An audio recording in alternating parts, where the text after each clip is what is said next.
दोस्तों, आज की कहानी है बहू मैं तुम्हारे मायके के पुराने कपड़े नहीं पहनूंगी।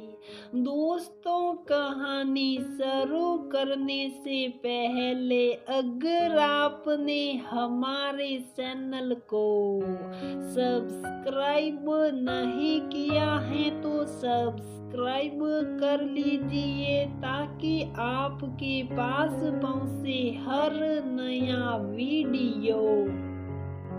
माँ साड़ी वाला आ गया है। सौम्या ने अपनी माँ रेवती को आवाज लगाई। किसी भी बड़े आयोजन के लिए भारी भारी साड़ियाँ सही दामों में बनवाने के लिए रेवती अक्सर साड़ी वाले को घर पर बुला लेती थी। महीने भर बाद ही कार्तिक मास का उज्जमन कर रही है रेवती।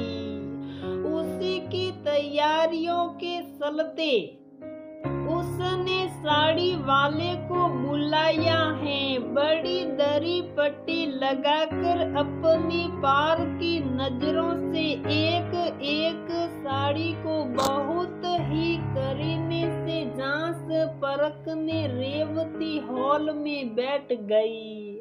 तभी सौम्या अपनी दादी को बुला लाई। आओ ना दादी। अरे बेटा रहने दे, मेरे पास तो बहुत साड़ियाँ हैं, उनमें से कुछ भी पहन लूंगी।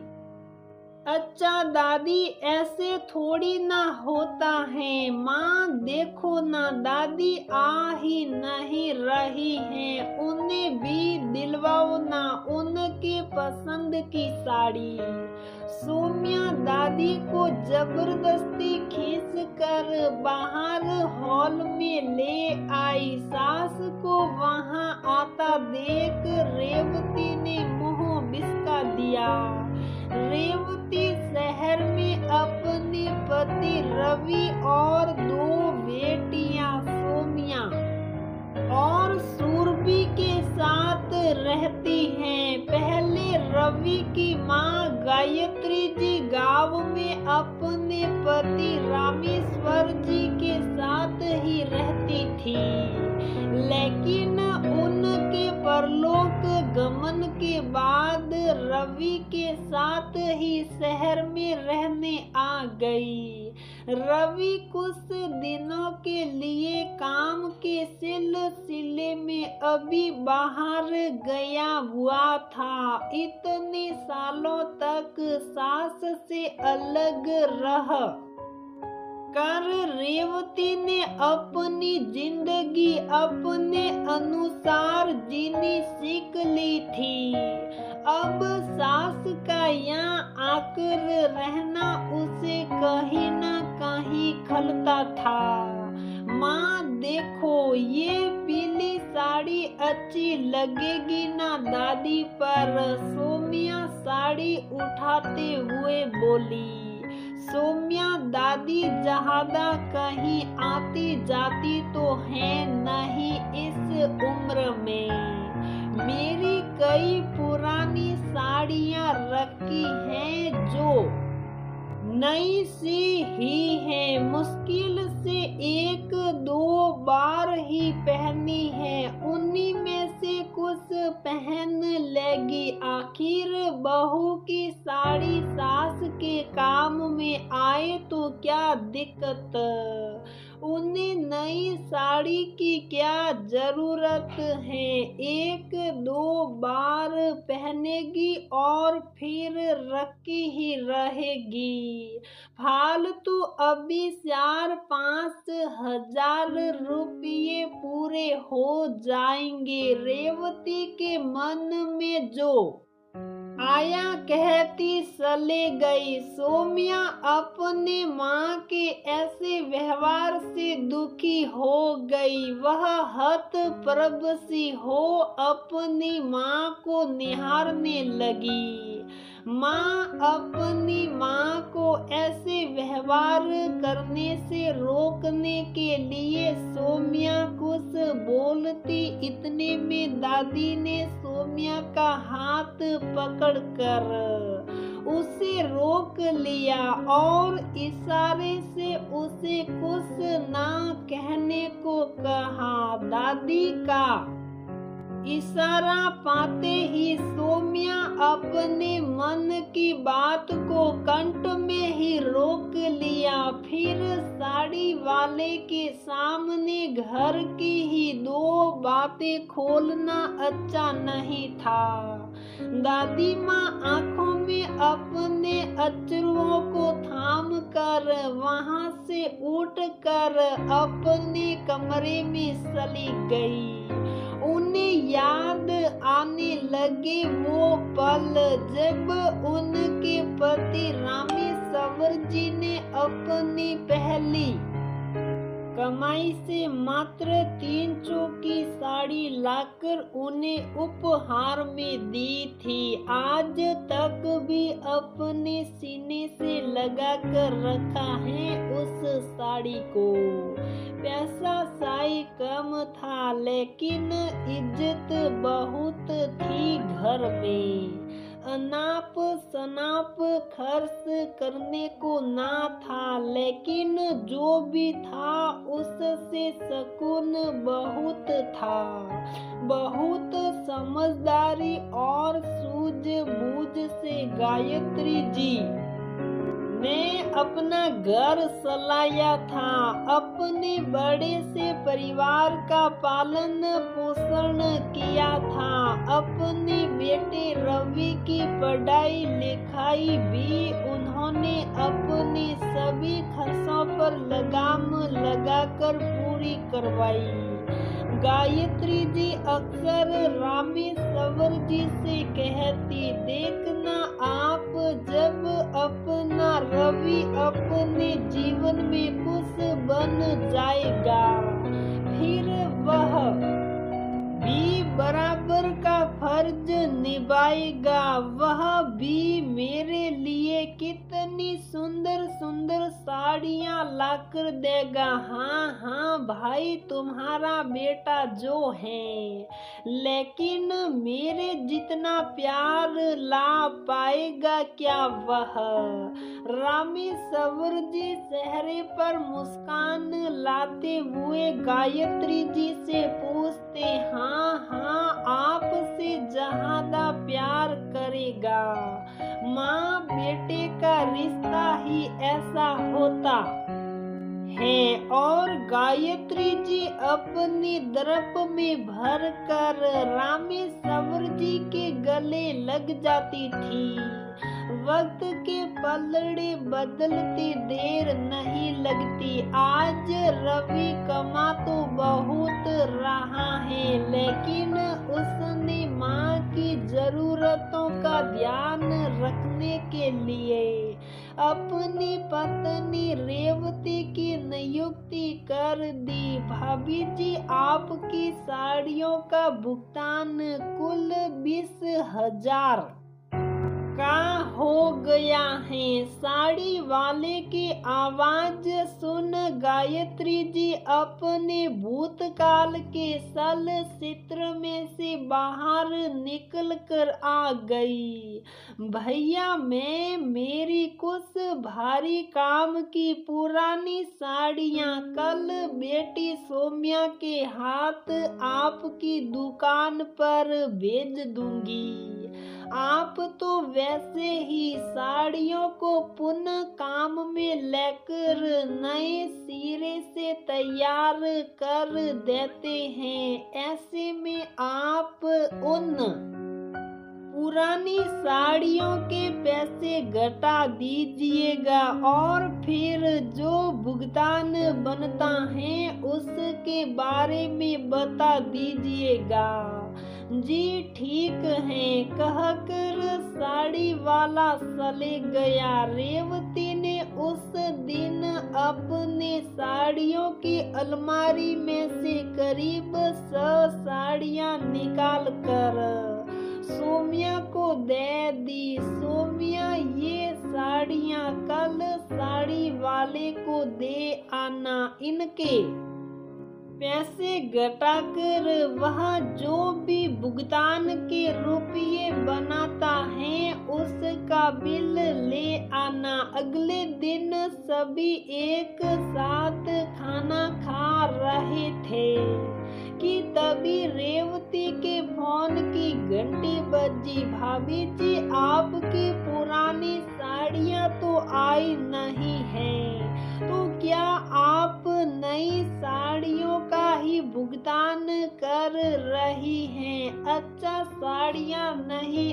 आई? नहीं भाई साहब, मैं कल भेजती हूँ, कहकर रेवती ने फोन रख दिया। सौम्या एक काम दिया, वह भी नहीं होता क्या?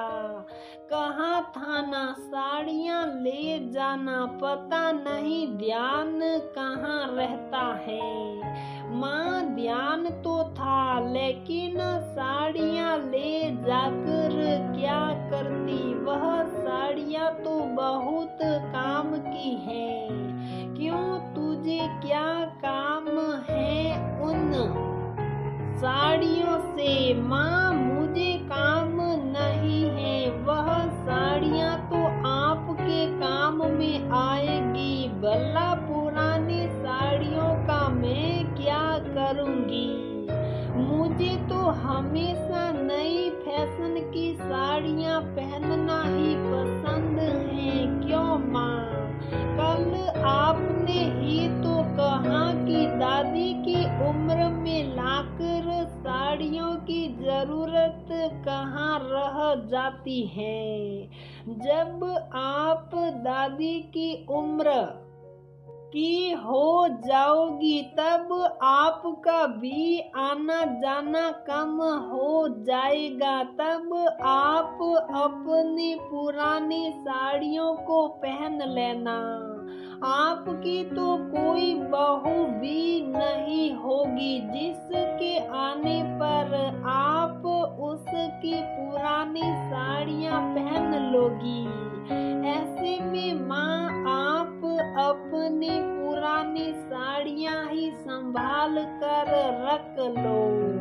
आपको भी नई साड़ियों की कहाँ जरूरत होगी। बेटी की बात सुनते ही रेवती अवाक रह गई। खाने का निवाला खुले अधरों के पास ही आकर ठहर गया।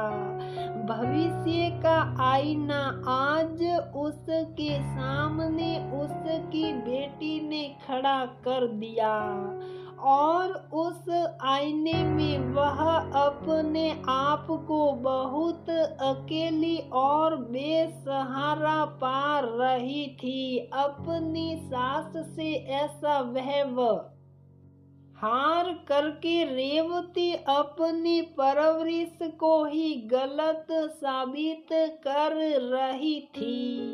सौम्या, ये कोई तरीका है अपनी माँ से बात करने का? माफी मांगो अपनी माँ से। दादी सौम्या को डांटते हुए बोली, नहीं मम्मी जी, कह लेने दीजिए, हकीकत ही तो बयां करी है उसने। मैं कैसे भूल गई कि पापा जी के जाने के बाद तो मेरा फर्ज आपके प्रति और भी बढ़ गया है। रवि ने मुझ पर विश्वास करके आपको संभालने की जिम्मेदारी दी है।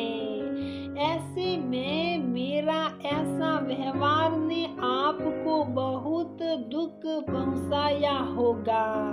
मान सम्मान तो सभी को चाहिए होता है। आज जब मैंने मेरे मान सम्मान को घटते हुए देखा तब मैंने आपके प्रति अपने द्वारा किए गए अपमान को महसूस किया। कहते कहते रेवती की आंखों में से आंसू बहने लगे। गायत्री जी उठकर अपनी बहू के पास आई और उसके सर पर प्यार से हाथ फेरने लगी, जैसे उन्होंने रेवती की करनी को दिल से माफ कर दिया हो।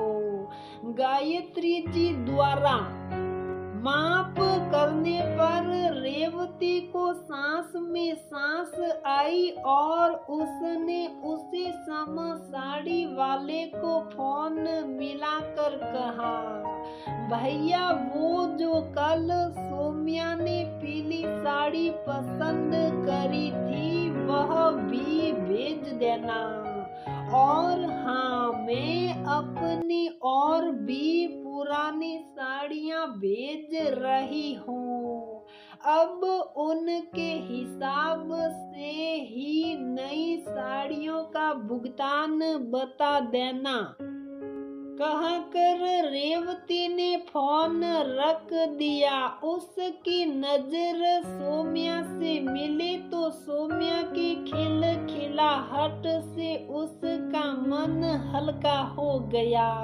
नहीं पहनाऊंगी तेरी दादी को पुरानी साड़ियाँ, सही किया ना मैंने। सोम्या भाग कराकर अपनी माँ से गले लग गई। माँ, मुझे माफ कर दो, मुझे ऐसी बात नहीं करनी चाहिए थी, लेकिन माँ दादी का ध्यान अब हम ही तो रखेंगे। नहीं बेटा, तूने कुछ गलत नहीं किया, तूने तो आज मेरी आंखें खोल दी। नहीं तो पता नहीं मैं और कितनी गलतियां मेरी माँ के लिए कर जाती।